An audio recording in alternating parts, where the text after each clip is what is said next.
ಯೋಹಾನನ ಸುವಾರ್ತೆಯಲ್ಲಿ ಒಂದು ವಾಕ್ಯ ಇದೆ, 16ನೇ ಅಧ್ಯಾಯ 28ನೇ ವಚನ. ನಾನು ತಂದೆಯ ಬಳಿಯಿಂದ ಹೊರಟು ಲೋಕಕ್ಕೆ ಬಂದಿದ್ದೇನೆ, ತಿರುಗಿ ಲೋಕವನ್ನು ಬಿಟ್ಟು ತಂದೆಯ ಬಳಿಗೆ ಹೋಗುತ್ತೇನೆ. ಇದು ಕೇಳೋಕೆ ತುಂಬಾನೇ ಸರಳವಾಗಿ ಕಾಣುತ್ತೆ ಅಲ್ವಾ? ಹೌದು. ಬಂದೆ ಮತ್ತೆ ವಾಪಸ್ ಹೋದೆ, ಒಂದು ಪ್ರಯಾಣದ ಹಾಗೆ. ಆದರೆ ಈ ಮೂಲಗಳನ್ನು ಓದಿದಾಗ ಅನ್ಸಿದ್ದು, ಈ ಸರಳ ವಾಕ್ಯದ ಹಿಂದೆ ಒಂದು ದೊಡ್ಡ ದೇವತಾಶಾಸ್ತ್ರೀಯ ಕಥೆಯೇ ಅಡಗಿದೆ ಅಂತ. ಇದು ಕೇವಲ ಸ್ವರ್ಗದಿಂದ ಭೂಮಿಗೆ, ಭೂಮಿಯಿಂದ ಸ್ವರ್ಗಕ್ಕೆ ಹೋಗುವ ಒಂದು ರೌಂಡ್ ಟ್ರಿಪ್ ಅಲ್ಲ, ಅದಕ್ಕಿಂತ ಬಹಳ ದೊಡ್ಡದು. ಖಂಡಿತ, ನೀವು ಹೇಳಿದ್ದು ತುಂಬಾ ಸರಿ. ಇದನ್ನ ಕೇವಲ ಒಂದು ಸ್ಥಳದಿಂದ ಇನ್ನೊಂದು ಸ್ಥಳಕ್ಕೆ ಹೋಗೋದು ಅಂತ ಅಂದ್ಕೊಂಡ್ರೆ ಅದರೊಳಗಿನ ಆಳವಾದ ಅರ್ಥವನ್ನೇ ನಾವು ಮಿಸ್ ಮಾಡ್ಕೋತೀವಿ. ನಮ್ಗೆ ಸಿಕ್ಕಿರುವ ಈ ಮೂಲಗಳು ಇದನ್ನೇ ಹೇಳುತ್ತವೆ. ಇಲ್ಲಿ ತಂದೆಯ ಬಳಿಗೆ ಹೋಗುವುದು ಅಂದ್ರೆ ಏನು, ಸ್ವರ್ಗ ಅಂದ್ರೆ ನಿಜವಾಗಿಯೂ ಯಾವುದು, ಮತ್ತು ದೇವರ ಹೆಸರುವನ್ನು ಪದಕ್ಕೆ ಇರುವ ಶಕ್ತಿ ಏನು ಅನ್ನೋದ್ರ ಬಗ್ಗೆ ಒಂದು ಸಂಪೂರ್ಣ ಹೊಸ ದೃಷ್ಟಿಕೋನವನ್ನೇ ನೀಡುತ್ತವೆ. ಇದು ಒಂದು ಪ್ರಯಾಣವೇ, ಆದ್ರೆ ಭೌತಿಕ ಪ್ರಯಾಣಕ್ಕಿಂತ ಹೆಚ್ಚಾಗಿ ಒಂದು ಅಧಿಕಾರದ, ಹಕ್ಕಿನ ಮತ್ತು ಉದ್ದೇಶದ ಪ್ರಯಾಣ. ಸರಿ, ಹಾಗಿದ್ರೆ ನಮ್ಮ ಇವತ್ತಿನ ಚರ್ಚೆ ಸ್ಪಷ್ಟವಾಗಿದೆ. ಯೇಸು ತಂದೆಯ ಬಳಿಗೆ ಹೋಗುತ್ತೇನೆ ಅಂತ ಹೇಳಿದಾಗ ಆ ಮಾತಿನ ನಿಜವಾದ ಅರ್ಥದ ಪದರಗಳನ್ನು ಒಂದೊಂದಾಗಿ ಬಿಡಿಸಿ ನೋಡೋಣ. ಈ ಮೂಲಗಳ ಪ್ರಕಾರ ಆ ಪ್ರಯಾಣದ ಗುರಿ ಏನು ಮತ್ತು ಅದರಿಂದ ಆಗುವ ಪರಿಣಾಮಗಳೇನು ಅಂತ ಆಳವಾಗಿ ನೋಡೋಣ. ಮೊದಲಿಗೆ ಸ್ವರ್ಗ ಅನ್ನೋ ಪದದಿಂದಲೇ ಶುರು ಮಾಡೋಣವಾ? ಖಂಡಿತ. ಸಾಮಾನ್ಯವಾಗಿ ನಾವೆಲ್ಲ ಸ್ವರ್ಗ ಅಂದ ತಕ್ಷಣ ನಮ್ಮ ತಲೆ ಮೇಲೆ ಕಾಣುವ ಆಕಾಶ, ಹೌದು, ಅಥವಾ ದೇವದೂತರಿರುವ ಒಂದು ಜಾಗ ಅಂತ ಯೋಚಿಸ್ತೀವಿ. ಆದರೆ ಈ ಮೂಲಗಳು ಸ್ವರ್ಗದ ಬಗ್ಗೆನೇ ಎರಡು ಬೇರೆ ಬೇರೆ ಪರಿಕಲ್ಪನೆಗಳನ್ನು ಮುಂದಿಡ್ತವೆ. ಅದು ಯಾವುದು? ಹೌದು, ಇದು ತುಂಬಾನೇ ಮುಖ್ಯವಾದ ವ್ಯತ್ಯಾಸ. ಈ ಮೂಲಗಳ ಪ್ರಕಾರ ಒಂದು, ನೀವು ಹೇಳಿದ ಹಾಗೆ ಭೌತಿಕ ಸ್ವರ್ಗ, ಅಂದ್ರೆ ಕಾಲ ಮತ್ತು ಸ್ಥಳದ, ಸ್ಪೇಸ್ ಟೈಮ್ ಅಂತಾರಲ್ಲ, ಆ ಚೌಕಟ್ಟಿನೊಳಗಿರುವ ಆಕಾಶ. ಇದನ್ನೇ ದೇವದೂತರ ಸ್ವರ್ಗ ಅಂತಾನೂ ಕರಿಬೋದು. ಇದು ಸೃಷ್ಟಿಯ ಒಂದು ಭಾಗ. ಓಕೆ. ಆದ್ರೆ ಇನ್ನೊಂದು ಸ್ವರ್ಗ ಇದೆ, ಅದನ್ನ ಆಧ್ಯಾತ್ಮಿಕ ಸ್ವರ್ಗ ಅಂತ ಕರಿಬೋದು. ಇದು ಪವಿತ್ರಾತ್ಮ ದೇವರಲ್ಲಿ ನೆರವೇರುವ ಸ್ವರ್ಗ. ಇದು ಕಾಲ ಮತ್ತು ಸ್ಥಳವನ್ನು ಮೀರಿದ್ದು. ಇದು ನಿಜಕ್ಕೂ ಕುತೂಹಲಕಾರಿ. ಅಂದ್ರೆ ಮಗನು ತಂದೆಯಿಂದ ಬಂದನು ಅಂತ ಹೇಳಿದಾಗ ಆತ ದೇವದೂತರಿರುವ ಸೃಷ್ಟಿಯ ಭಾಗವಾದ ಸ್ವರ್ಗದಿಂದ ಬಂದ ಅಂತಲ್ಲ. ಅಲ್ಲ, ಬದಲಾಗಿ ಆತ ಕಾಲಸ್ಥಳವನ್ನು ಮೀರಿದ ಪವಿತ್ರಾತ್ಮ ದೇವರ ಆ ಆಧ್ಯಾತ್ಮಿಕ ಸ್ವರ್ಗದಿಂದ ಬಂದ ಅಂತ ಅರ್ಥೈಸಿಕೊಳ್ಳಬೇಕಾ? ನಿಖರವಾಗಿ, ಎಕ್ಸಾಕ್ಟ್ಲಿ. ಇದೇ ಈ ಚರ್ಚೆಯ ಅಡಿಪಾಯ. ಹಾಗೇನೆ ತಂದೆಯ ಬಳಿಗೆ ಹಿಂತಿರುಗುತ್ತೇನೆ ಅನ್ನೋ ಮಾತಿನ ಅರ್ಥ ಆತ ಬಂದ ಜಾಗಕ್ಕೆ, ಅಂದ್ರೆ ಆ ಅನಂತತೆಗೆ ವಾಪಸ್ ಹೋಗ್ತೇನೆ ಅಂತಲ್ಲ. ಬದಲಾಗಿ ಆತ ಸೃಷ್ಟಿಯೊಳಗೆ ಇರುವ ದೇವದೂತರ ಸ್ವರ್ಗದಲ್ಲಿರುವ ನೈಜ ಸಿಂಹಾಸನಕ್ಕೆ ಏರುತ್ತಾನೆ ಅಂತ ಈ ಮೂಲಗಳು ವಿವರಿಸ್ತವೆ. ಇದನ್ನ ಹೀಗೆ ಯೋಚಿಸಬಹುದು. ಒಬ್ಬ ರಾಜಕುಮಾರ ಅರಮನೆಯಿಂದ ಹೊರಟು ಒಂದು ಯುದ್ಧ ಗೆದ್ದು ವಾಪಸ್ಸು ಬಂದು ಕೇವಲ ತನ್ನ ಹಳೆ ಕೋಣೆಗೆ ಹೋಗುವುದಿಲ್ಲ ಅಲ್ವಾ? ಆತ ವಿಜಯಿಯಾಗಿ ಬಂದು ಅಧಿಕೃತವಾಗಿ ಸಿಂಹಾಸನದ ಮೇಲೆ ಕೂರುತ್ತಾನೆ. ಇಲ್ಲಿಯೂ ಹಾಗೆಯೇ. ಇದು ಕೇವಲ ವಾಪಾಸಾತಿಯಲ್ಲ, ಇದೊಂದು ಪದೋನ್ನತಿ, ಒಂದು ಹೊಸ ಅಧಿಕಾರವನ್ನ ಸ್ವೀಕರಿಸುವುದು.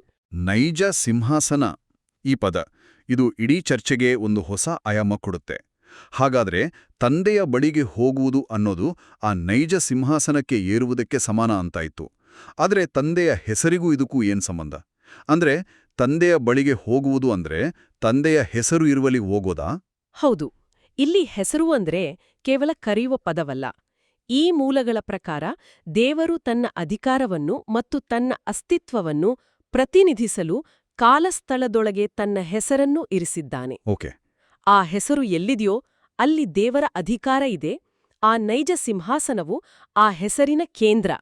ಹಾಗಾಗಿ ಮಗನು ತಂದೆಯ ಬಳಿಗೆ ಹೋಗುವುದು ಅಂದ್ರೆ ಆತ ಭೌತಿಕವಾಗಿ ಕಾಲಸ್ಥಳವನ್ನು ದಾಟಿ ಎಲ್ಲೋ ಹೋಗುವುದಲ್ಲ, ಬದಲಾಗಿ ಕಾಲಸ್ಥಳದ ಅಧಿಕಾರದ ಕೇಂದ್ರವಾದ ಆ ನೈಜ ಸಿಂಹಾಸನವನ್ನು ಏರಿ ತಂದೆಯ ಹೆಸರನ್ನು ಸಂಪೂರ್ಣವಾಗಿ ತನ್ನದಾಗಿಸಿಕೊಳ್ಳುವುದು. ಆ ಹೆಸರು ಅಧಿಕಾರ ಮತ್ತು ಮಾಲೀಕತ್ವವನ್ನು ಪ್ರತಿನಿಧಿಸುತ್ತೆ. ಇದನ್ನ ಕೇಳಿದಾಗ ನನಗೆ ಯೋಹಾನ 3ನೇ ಅಧ್ಯಾಯ 13ನೇ ವಚನ ನೆನಪಾಡ್ತದೆ. ಪರಲೋಕದಿಂದ ಇಳಿದು ಬಂದವನೇ ಹೊರತು ಮತ್ತಾರೋ ಪರಲೋಕಕ್ಕೆ ಏರಿ ಹೋದದ್ದಿಲ್ಲ, ಆತನು ನರಪುತ್ರನೇ. ಇಲ್ಲಿ ಪರಲೋಕ ಅನ್ನೋ ಪದಕ್ಕೆ ಯಾವ ಅರ್ಥವನ್ನ ಕೊಡಬೇಕು? ಇದು ದೇವದೂತರ ಸ್ವರ್ಗವೋ ಅಥವಾ ನೀವು ಮೊದಲು ಹೇಳಿದ ಆ ಆಧ್ಯಾತ್ಮಿಕ ಸ್ವರ್ಗವೋ? ತುಂಬಾ ಒಳ್ಳೆ ಪ್ರಶ್ನೆ. ಈ ಮೂಲಗಳ ಪ್ರಕಾರ ಇಲ್ಲಿ ಪರಲೋಕ ಅಂದ್ರೆ ದೇವರ ಅನಂತವಾದ ಸೃಷ್ಟಿಯನ್ನು ಮೀರಿದ ಆ ಆಧ್ಯಾತ್ಮಿಕ ಕ್ಷೇತ್ರ ಓಕೆ. ಅಥವಾ ಪವಿತ್ರಾತ್ಮನನ್ನು ಸೂಚಿಸುತ್ತೆ. ಶಿಲುಬೆಗೇರುವ ಮುಂಚೆ ಯಾವುದೇ ಸೃಷ್ಟಿಜೀವಿ ಆ ಸ್ವರ್ಗವನ್ನು ಪ್ರವೇಶಿಸಿರ್ಲಿಲ್ಲ. ಅದು ಒಂದು ರೀತಿ ಮುಚ್ಚಿದ ಬಾಗಿಲಾಗಿತ್ತು. ಆದರೆ ಶಿಲುಬೆಯ ರಕ್ತದ ಮೂಲಕ ಹೊಸ ಒಡಂಬಡಿಕೆ ಸ್ಥಾಪನೆಯಾದ ನಂತರವೇ ವಿಶ್ವಾಸಿಗಳು ಪವಿತ್ರಾತ್ಮನ ಮೂಲಕ ಆ ಸ್ವರ್ಗವನ್ನು ತಲುಪಲು ಸಾಧ್ಯವಾಯಿತು. ಓ, ಹಾಗಾಗಿ ಯೇಸು ಮಾತ್ರ ಆ ಸ್ವರ್ಗದಿಂದ ಇಳಿದು ಬಂದು ಮತ್ತೆ ನೈಜ ಸಿಂಹಾಸನಕ್ಕೆ ಏರುವ ಮೂಲಕ ಆ ಇನ್ನೊಂದು ಸ್ವರ್ಗಕ್ಕೆ ದಾರಿಯನ್ನು ತರದನು. ಓಕೆ. ಈಗ ಚಿತ್ರಣ ಸ್ಪಷ್ಟವಾಗ್ತಿದೆ. ಈಗ ಬಾಧ್ಯತೆ ಅಥವಾ ಇನ್ಹೆರಿಟೆನ್ಸ್ ವಿಷಯಕ್ಕೆ ಬರೋಣ. ಈ ಮೂಲಗಳಲ್ಲಿ ಮಗನು ತಂದೆಯ ಹೆಸರನ್ನು ಬಾಧ್ಯತೆಯಾಗಿ ಪಡೆಯುವುದರ ಬಗ್ಗೆ ಮತ್ತೆ ಮತ್ತೆ ಒತ್ತು ನೀಡಲಾಗಿದೆ. ಯೋಹಾನ 17:11ರಲ್ಲಿ ಕೂಡ ನನ್ನಲ್ಲಿರಿಸಿದ ನಿನ್ನ ಹೆಸರಿನಲ್ಲಿ ಅವರನ್ನು ಕಾಪಾಡು ಅಂತ ಯೇಸು ಪ್ರಾರ್ಥಿಸ್ತಾನೆ. ಈ ಹೆಸರನ್ನು ಬಾಧ್ಯತೆಯಾಗಿ ಪಡೆಯುವುದು ಅಂದ್ರೆ ಏನು? ಅದೇ ಕಷ್ಟು ಮುಖ್ಯ. ಹೆಸರನ್ನು ಬಾಧ್ಯತೆಯಾಗಿ ಪಡೆಯೋದು ಅಂದರೆ ಕೇವಲ ಒಂದು ಬಿರುದು ಅಥವಾ ಪದವಿಯನ್ನು ಪಡೆಯೋದಲ್ಲ. ಅಲ್ಲ. ಇದನ್ನ ಒಂದು ದೊಡ್ಡ ಕಂಪನಿಯ ಉದಾಹರಣೆಯೊಂದಿಗೆ ಅರ್ಥ ಮಾಡ್ಕೊಳ್ಬಹುದು. ಒಬ್ಬ ಸಿಇಒ ತನ್ನ ಮಗನಿಗೆ ಕಂಪನಿಯನ್ನು ಬಿಟ್ಟುಕೊಟ್ಟಾಗ ಆತ ಕೇವಲ ಸಿಇಒ ಅನ್ನೋ ಹುದ್ದೆಯನ್ನು ಕೊಡೋದಿಲ್ಲ. ಆತ ಇಡೀ ಕಂಪನಿಯ ಮಾಲೀಕತ್ವ, ಅದರ ಆಸ್ತಿ, ಅಧಿಕಾರ ಎಲ್ಲವನ್ನೂ ಕೊಡ್ತಾನೆ ಅಲ್ವಾ? ಹೌದು, ನಿಜ. ಇಲ್ಲಿಯೂ ಹಾಗೆಯೇ ತಂದೆಯ ಹೆಸರನ್ನು ಬಾಧ್ಯತೆಯಾಗಿ ಪಡೆಯೋದು ಅಂದ್ರೆ ಇಡೀ ಕಾಲ ಸ್ಥಳವನ್ನೇ ಅಂದ್ರೆ ಸಂಪೂರ್ಣ ಸೃಷ್ಟಿಯನ್ನೇ ಬಾಧ್ಯತೆಯಾಗಿ ಪಡೆಯೋದು. ಮಗನು ಒಬ್ಬ ಸೃಷ್ಟಿಜೀವಿಯಾಗಿ ಆ ನೈಜ ಸಿಂಹಾಸನಕ್ಕೆ ಏರೋ ಮೂಲಕ ಇಡೀ ಸೃಷ್ಟಿಯ ಮೇಲಿನ ತನ್ನ ಮಾಲೀಕತ್ವವನ್ನ ಕಾನೂನುಬದ್ಧವಾಗಿ ದೃಢಪಡಿಸ್ತಾನೆ. ಇದು ಬಹಳ ದೊಡ್ಡ ಮಾತು. ಹಾಗಾದರೆ ಈ ಸಿಂಹಾಸನವನ್ನು ಯಾಕೆ ಯಾವಾಗ್ಲೂ ತಂದೆಯ ಬಲಗಡೆಯಲ್ಲಿ ಅಂತ ವರ್ಣಿಸ್ತಾರೆ? ಈ ಮೂಲಗಳ ಪ್ರಕಾರ ಅನಂತನಾದ ದೇವರಿಗೆ ಬಲಯಡ ಅಂತ ಇರೋದಕ್ಕೆ ಸಾಧ್ಯವಿಲ್ಲ ಅಲ್ವೇ? ಹಾಗಾದರೆ ಈ ಬಲಗಡೆ ಅನ್ನೋದರ ಅರ್ಥ ಏನು? ಖಂಡಿತ. ದೇವರಿಗೆ ಭೌತಿಕವಾಗಿ ಬಲಗೈ ಎಡಗೈ ಅಂತ ಇಲ್ಲ. ಅದು ನಮಗೆ ಅಂದ್ರೆ ಮನುಷ್ಯರಿಗೆ ಅರ್ಥವಾಗುವ ಭಾಷೆ. ಹಿಂದಿನ ಕಾಲದಿಂದಲೂ ನಮ್ಮ ಸಂಸ್ಕೃತಿಗಳಲ್ಲೂ ಅಷ್ಟೇ ಬಲಗೈ ಅಥವಾ ಬಲಗಡೆ ಅನ್ನೋದು ಶಕ್ತಿ, ಅಧಿಕಾರ ಮತ್ತು ನಂಬಿಕೆಯ ಸಂಕೇತ. ಹೌದು, ನಾವೀಗ್ಲೂ ಅವನು ನನ್ನ ಬಲಗೈ ಇದ್ದಾಗೆ ಅಂತ ಹೇಳ್ತೀವಲ್ಲ? ಎಕ್ಸಾಕ್ಟ್ಲಿ. ಅದರ ಅರ್ಥ ಏನು? ಅವನು ನನ್ನ ಅತ್ಯಂತ ನಂಬಿಕಸ್ಥ, ನನ್ನ ಅಧಿಕಾರವನ್ನು ಹಂಚಿಕೊಳ್ಳುವ ವ್ಯಕ್ತಿ ಅಂತ ತಾನೆ? ಹೌದು. ಹಾಗೆಯೇ ಮಗನು ತಂದೆಯ ಬಲಗಡೆಯಲ್ಲಿ ಕುಳಿತಿದ್ದಾನೆ ಅಂದ್ರೆ ಆತ ತಂದೆಯ ಸಂಪೂರ್ಣ ಅಧಿಕಾರ ಮತ್ತು ಮಾಲೀಕತ್ವವನ್ನು ಪಡೆದ ಅಧಿಕೃತ ಉತ್ತರಾಧಿಕಾರಿ ಎಂಬುದನ್ನು ಇದು ಸ್ಪಷ್ಟಪಡಿಸುತ್ತೆ. ಆತ ತಂದೆಯ ಸಮಾನ ಅಧಿಕಾರದಲ್ಲಿ ಭಾಗಿಯಾಗಿದ್ದಾನೆ ಅಂತ ಘೋಷಿಸಿದ ಹಾಗೆ. ಸರಿ.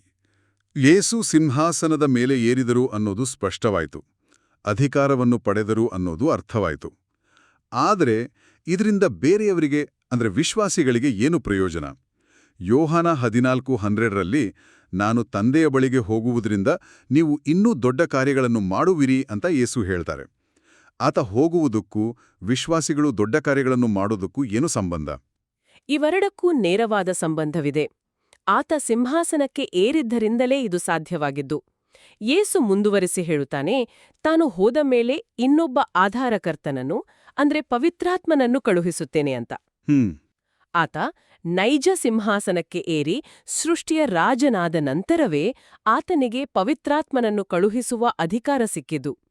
ಈ ಮೂಲಗಳು ಸ್ಪಷ್ಟಪಡಿಸುವ ಹಾಗೆ ತಂದೆಯಾಗಲಿ ಅಥವಾ ಸಿಂಹಾಸನಾರೂಢನಾದ ಮಗನಾಗಲಿ ಭೌತಿಕವಾಗಿ ನಮ್ಮೊಳಗೆ ಬಂದು ವಾಸಿಸುವುದಿಲ್ಲ. ಓಕೆ. ಅವಳು ಪವಿತ್ರಾತ್ಮನ ಮೂಲಕವೇ ನಮ್ಮೊಳಗೆ ವಾಸಿಸ್ತಾರೆ. ಹಾಗಾಗಿ ಮಗನ ಆರೋಹಣವು ಪವಿತ್ರಾತ್ಮನ ಆಗಮನಕ್ಕೆ ದಾರಿ ಮಾಡಿಕೊಟ್ಟಿತು ಮತ್ತು ಪವಿತ್ರಾತ್ಮನ ಆಗಮನವೇ ವಿಶ್ವಾಸಿಗಳು ದೊಡ್ಡ ಕಾರ್ಯಗಳನ್ನು ಮಾಡಲು ಬೇಕಾದ ಶಕ್ತಿಯನ್ನು ಕೊಟ್ಟಿತು. ಹಾಗಾದರೆ ಯೋಹಾನ 14:23ರಲ್ಲಿ ಬರುವ ನಾವು ಅವನ ಬಳಿಗೆ ಬಂದು ಅವನೊಂದಿಗೆ ವಾಸ ಮಾಡುವೆವೋ ಅನ್ನೋ ಮಾತಿನ ಅರ್ಥ ಇದು ಪವಿತ್ರಾತ್ಮನ ಮೂಲಕ ನಡೆಯುವ ಒಂದು ಆಧ್ಯಾತ್ಮಿಕ ಪ್ರಕ್ರಿಯೆ, ಭೌತಿಕವಾಗಿ ಬಂದು ಇರುವಂಥದ್ದಲ್ಲ, ಸರಿತಾನೆ? ಹೌದು, ಸಂಪೂರ್ಣವಾಗಿ ಸರಿ. ಪವಿತ್ರಾತ್ಮನು ಮಗನ ಹೆಸರಿನಲ್ಲಿ ಬರುತ್ತಾನೆ ಮತ್ತು ಆ ಮಗನ ಹೆಸರು ತಂದೆಯ ಹೆಸರೇ ಆಗಿದೆ. ಆ ಅಧಿಕಾರ, ಆ ಮಾಲೀಕತ್ವ, ಆ ಹೆಸರು ಪವಿತ್ರಾತ್ಮನ ಮೂಲಕ ವಿಶ್ವಾಸಿಯೊಳಗೆ ಪ್ರವೇಶಿಸಿದಾಗ ಆ ವಿಶ್ವಾಸಿಯೇ ದೇವರ ಆಲಯವಾಗಿ, ಸಾಂಕೇತಿಕವಾಗಿ ಸ್ವರ್ಗದಲ್ಲಿರುವ ಹಾಗೆ ಆಗುತ್ತೆ. ಹೌದು. ಇದೇ ಕಾರಣಕ್ಕೆ ಯೇಸು ನಾನು ಹೋಗುತ್ತೇನೆ, ಆದರೆ ಮತ್ತೆ ನಿಮ್ಮ ಬಳಿಗೆ ಬರುತ್ತೇನೆ ಅಂತ ಹೇಳಿದ್ದು. ಆತ ಪವಿತ್ರಾತ್ಮನ ರೂಪದಲ್ಲಿ ಹಿಂತಿರುಗುತ್ತಾನೆ. ಹೌದು, ಇದು ಇಡೀ ಕಥೆಯನ್ನು ಒಂದು ಹಂತ ಮೇಲೆ ಕೊಂಡೊಯ್ಯುತ್ತದೆ. ಹಾಗಾದ್ರೆ ಈ ಸಂಪೂರ್ಣ ಪ್ರಯಾಣ ಅಂದ್ರೆ ಇಳಿದು ಬರುವುದು, ಶಿಲುಬೆಯಲ್ಲಿ ಸಾಯುವುದು ಮತ್ತು ಮತ್ತೆ ಏರಿ ಹೋಗುವುದು, ಇದರ ಹಿಂದಿನ ದೊಡ್ಡ ಉದ್ದೇಶವಾದರೂ ಏನು? ಇದು ಕೇವಲ ಒಂದು ವಾಪಸಾತಿ ಅಲ್ಲ ಅಂತ ಗೊತ್ತಾಯಿತು. ಈ ಮೂಲಗಳು ಸೈತಾನನನ್ನು ನ್ಯಾಯತೀರ್ಪಿಗೆ ಗುರಿಪಡಿಸುವುದು ಮತ್ತು ಆ ಬಾಧ್ಯತೆಯನ್ನು ದೃಢಪಡಿಸುವುದರ ಬಗ್ಗೆ ಹೇಳ್ತವೆ. ಇದರ ಬಗ್ಗೆ ಸ್ವಲ್ಪ ವಿವರಿಸಬಹುದೇ? ಖಂಡಿತ. ಮೂಲಗಳ ಪ್ರಕಾರ ಮಗನು ಮೊದಲಿನಿಂದಲೂ ಉತ್ತರಾಧಿಕಾರಿಯೇ. ಆದರೆ ಬಂಡಾಯವೆದ್ದ ಸೃಷ್ಟಿಯನ್ನು ಸರಿಪಡಿಸಲು ಮತ್ತು ದೇವರ ಸೃಷ್ಟಿ ಕಾರ್ಯವನ್ನು ಪೂರ್ಣಗೊಳಿಸಲು ಈ ಇಡೀ ಪ್ರಕ್ರಿಯೆ ಅತ್ಯವಶ್ಯಕವಾಗಿತ್ತು. ಆತ ಶಿಲುಬೆಯ ಮೇಲೆ ಮರಣ ಹೊಂದುವ ಮೂಲಕ ಪಾಪ ಮತ್ತು ಸೈತಾನನ ಮೇಲೆ ನ್ಯಾಯ ತೀರ್ಪು ಮಾಡಲು ಬೇಕಾದ ನ್ಯಾಯಸಮ್ಮತವಾದ ಹಕ್ಕನ್ನು ಸ್ಥಾಪಿಸಿದನು. ನ್ಯಾಯಸಮ್ಮತವಾದ ಹಕ್ಕು. ಹೌದು, ಇದನ್ನ ಗಮನಿಸ್ಬೇಕು. ಆತ ಬಲದಿಂದ ಅಥವಾ ಅಧಿಕಾರದಿಂದ ಈ ಹಕ್ಕನ್ನು ಸ್ಥಾಪಿಸಲಿಲ್ಲ, ಬದಲಾಗಿ ಪ್ರೀತಿ, ತ್ಯಾಗ ಮತ್ತು ಮರಣದ ಮೂಲಕ ಸ್ಥಾಪಿಸಿದನು. ಅದು ನ್ಯಾಯದ ಮಾರ್ಗವಾಗಿತ್ತು. ಈ ವಿಷಯಕ್ಕೆ ಸಂಬಂಧಪಟ್ಟ ಹಾಗೆ ಎಫೆಸಿನ 4ನೇ ಅಧ್ಯಾಯದಲ್ಲಿ ಒಂದು ಮಾತು ಬರುತ್ತೆ. ಆತ ಭೂಮಿಯ ಅಧೋಭಾಗಗಳಿಗೆ ಇಳಿದು ನಂತರ ಎಲ್ಲಾ ಆಕಾಶಗಳಿಗಿಂತ ಬಹಳ ಎತ್ತರಕ್ಕೆ ಏರಿಹೋದದ್ದು ಸಮಸ್ತವನ್ನು ತುಂಬಿಸುವುದಕ್ಕಾಗಿಯೇ ಅಂತ. ಇಲ್ಲಿ ತುಂಬಿಸುವುದು ಅಂದ್ರೇನು? ತುಂಬಿಸುವುದು ಅಂದ್ರೆ ಎಲ್ಲೆಲ್ಲಿ ಪಾಪ ಮತ್ತು ಬಂಡಾಯದಿಂದಾಗಿ ಶೂನ್ಯತೆ ಉಂಟಾಗಿತ್ತೋ ಅಲ್ಲೆಲ್ಲ ತನ್ನ ಜೀವ ಮತ್ತು ಉಪಸ್ಥಿತಿಯಿಂದ ತುಂಬುವುದು. ಆತ ಭೂಮಿಯ ಕೆಳಭಾಗಕ್ಕೆ ಅಂದ್ರೆ ಸಾವಿನ ಲೋಕಕ್ಕೆ ಇಳಿದು ಸಾವನ್ನೇ ಜಯಿಸಿದ. ನಂತರ ಎಲ್ಲಾ ಸ್ವರ್ಗಗಳಿಗಿಂತ ಎತ್ತರಕ್ಕೆ ಅಂದರೆ ನೈಜ ಸಿಂಹಾಸನಕ್ಕೆ ಏರುವ ಮೂಲಕ ಆತ ಬಂಡಾಯವೆದ್ದ ಸೃಷ್ಟಿಯ ಪ್ರತಿಯೊಂದು ಭಾಗದ ಮೇಲೂ ಪ್ರತಿಯೊಂದು ಮೂಲೆಯ ಮೇಲೂ ತನ್ನ ಅಧಿಕಾರವನ್ನು ದೃಢಪಡಿಸ್ತಾನೆ. ಹೀಗೆ ಆತ ಇಡೀ ಸೃಷ್ಟಿಯನ್ನು ತನ್ನ ಉಪಸ್ಥಿತಿಯಿಂದ ಮತ್ತು ಜೀವದಿಂದ ತುಂಬಿಸುತ್ತಾನೆ. ಎಲ್ಲವನ್ನೂ ತನ್ನ ಅಧಿಕಾರದ ಕೆಳಗೆ ತರುತ್ತಾನೆ.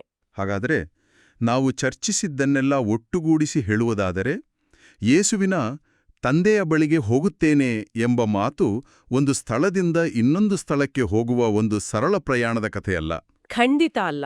ಬದಲಾಗಿ ಇದು ಇಡೀ ಸೃಷ್ಟಿಯ ಇತಿಹಾಸದಲ್ಲಿ ನಡೆದ ಒಂದು ಮಹತ್ತರವಾದ ಘಟನೆ.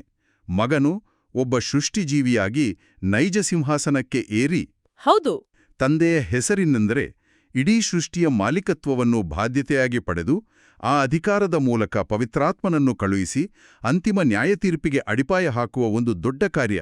ನಿಖರವಾಗಿ ಇದು ಕೇವಲ ಒಂದು ಹಿಂತಿರುಗುವಿಕೆಯ ಕಲ್ಪನೆಯನ್ನು ದೇವರು, ಮಾನವೀಯತೆ ಮತ್ತು ಇಡೀ ವಿಶ್ವದ ನಡುವಿನ ಸಂಬಂಧವನ್ನೇ ಮರು ವ್ಯಾಖ್ಯಾನಿಸುವ ಒಂದು ಮಹಾಕಾರ್ಯವಾಗಿ ಪರಿವರ್ತಿಸುತ್ತೆ.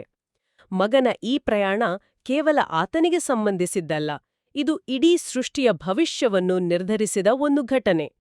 ಈ ಚರ್ಚೆಯ ಕೊನೆಯಲ್ಲಿ ಈ ಮೂಲಗಳು 1 ಕೊರಿಂಥ 15:28 ಉಲ್ಲೇಖಿಸುತ್ತವೆ. ಅಲ್ಲಿ ಹೀಗೆ ಹೇಳಲಾಗಿದೆ, ಕೊನೆಯಲ್ಲಿ ಎಲ್ಲವೂ ಮಗನಿಗೆ ಅಧೀನವಾದಾಗ ಮಗನೂ ಕೂಡ ತನ್ನನ್ನು ತಾನು ಎಲ್ಲವನ್ನೂ ಅಧೀನಪಡಿಸಿಕೊಟ್ಟ ತಂದೆಗೆ ಅಧೀನಪಡಿಸಿಕೊಳ್ಳುತ್ತಾನೆ. ಆಗ ದೇವರು ಸರ್ವದಲ್ಲಿ ಸರ್ವಸ್ವ ಆಗುವನು. ಇದು ನಮ್ಮ ಮುಂದೊಂದು ದೊಡ್ಡ ಪ್ರಶ್ನೆಯನ್ನು ಇಡುತ್ತದೆ. ಏನು? ಮಗನ ಸಂಪೂರ್ಣ ಪ್ರಯಾಣವೇ ಕಾಲಸ್ಥಳವನ್ನು ಬಾಧ್ಯತೆಯಾಗಿ ಪಡೆದು ಆಳುವುದಾಗಿದ್ದಲೇ ಸಮಯದ ಕೊನೆಯಲ್ಲಿ ಆತ ತನ್ನನ್ನು ತಾನೇ ತಂದೆಗೆ ಅಧೀನಪಡಿಸಿಕೊಳ್ಳುವುದರ ಮಹತ್ವವೇನು? ದೇವರು ನಿಜವಾಗಿಯೂ ಸರ್ವದಲ್ಲಿ ಸರ್ವಸ್ವ ಆಗಿರುವ ಆ ವಿಶ್ವವು ಹೇಗಿರಬಹುದು? ಅದರ ಬಗ್ಗೆ ಯೋಚಿಸುವುದು ನಮ್ಮ ಮುಂದಿನ ಸವಾಲು.